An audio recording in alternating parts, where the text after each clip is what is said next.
Unraveling Financial Jargon, Understanding Cooking the Books.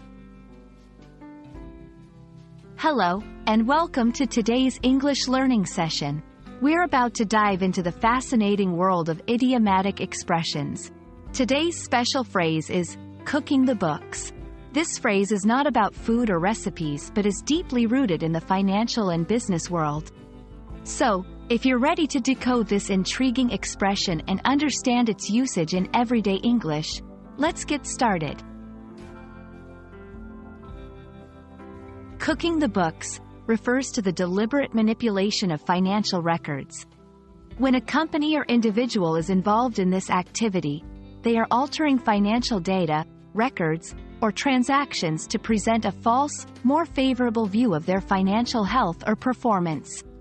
It's important to note that this practice is illegal and unethical, leading to serious consequences if discovered. The term, cooking the books, has an interesting origin.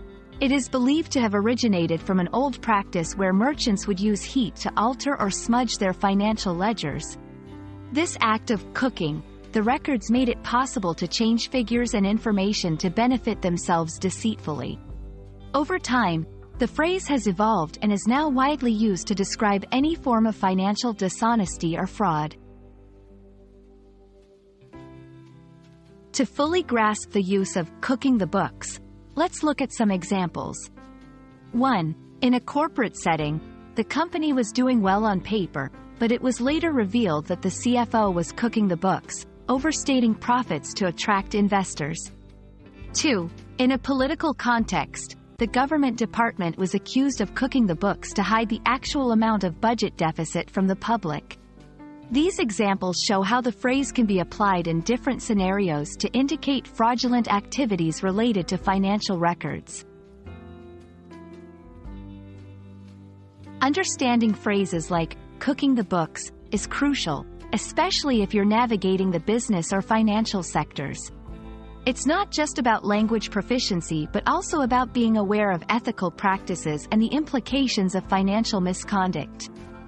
Recognizing such phrases can help you better understand news, reports, and discussions about corporate governance and financial integrity. And that's a wrap on today's session about cooking the books.